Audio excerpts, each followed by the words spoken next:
यह वाद वादी श्री गंगाराम पुत्र स्वर्गीय श्री नारायण राम, उम्र लगभग 48 वर्ष, निवासी ग्राम धोरीमन्ना, तहसील धोरीमन्ना, जिला बाड़मेर द्वारा प्रतिवादीगण श्री हनुमान राम पुत्र स्वर्गीय श्री नारायण राम, श्रीमती चंपाबाई पत्नी हनुमान राम एवं श्री मोहनलाल पुत्र हनुमान राम, निवासी गण ग्राम धोरीमन्ना, जिला बाड़मेर के विरुद्ध प्रस्तुत किया गया है। विराम।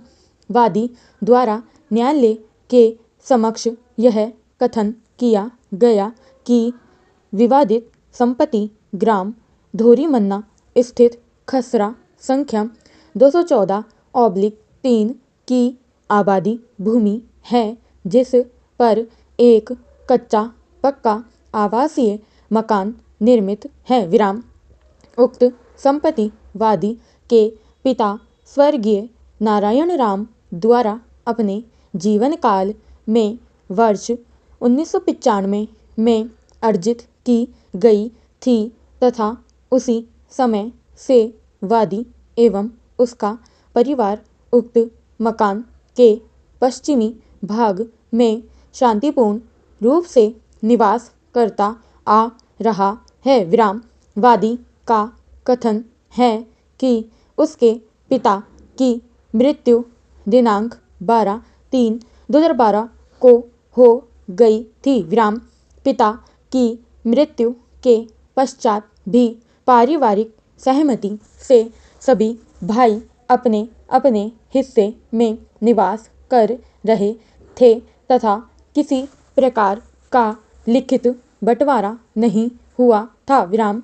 वादी का यह भी कहना है कि वह वर्ष 2018 से विवादित मकान के पश्चिमी भाग में निरंतर कब्जे में है, जिसके परिणाम स्वरूप उसके नाम से जारी विद्युत कनेक्शन एवं जल कर रसीदें अभिलेख पर प्रस्तुत की गई है। विराम। पैरा। वादी ने आरोप लगाया कि दिनांक 21/9/2024 को समय लगभग 7 बजे प्रतिवादी हनुमान राम ने अपने परिवारजनों के साथ मिलकर विवादित मकान के पश्चिमी हिस्से में अवैध रूप से प्रवेश किया तथा वादी के घरेलू सामान को हटाकर जबरन कब्जा करने का प्रयास किया। विराम।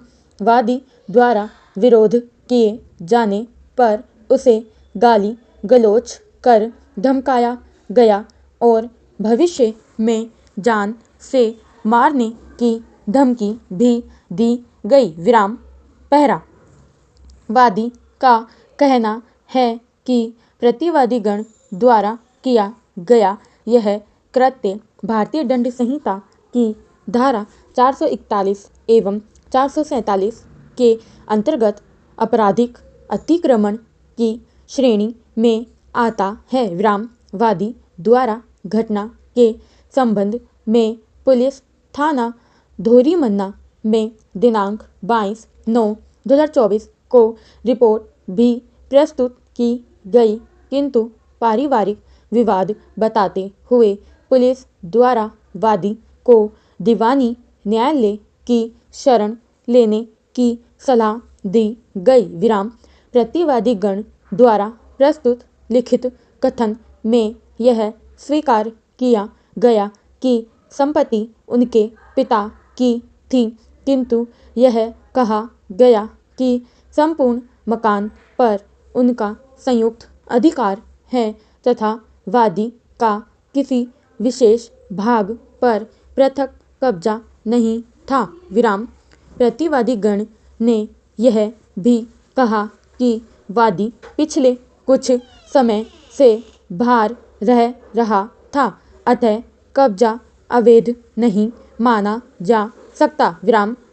न्यायालय द्वारा अभिलेख पर उपलब्ध समस्त दस्तावेजों का अवलोकन किया गया। विराम। ग्राम पंचायत धोरीमन्ना की दिनांक 1/1/2020 की प्रविष्टियों से यह स्पष्ट होता है कि विवादित मकान के पश्चिमी भाग में वादी का नाम निवासकर्ता के रूप में अंकित है। विराम समाप्त।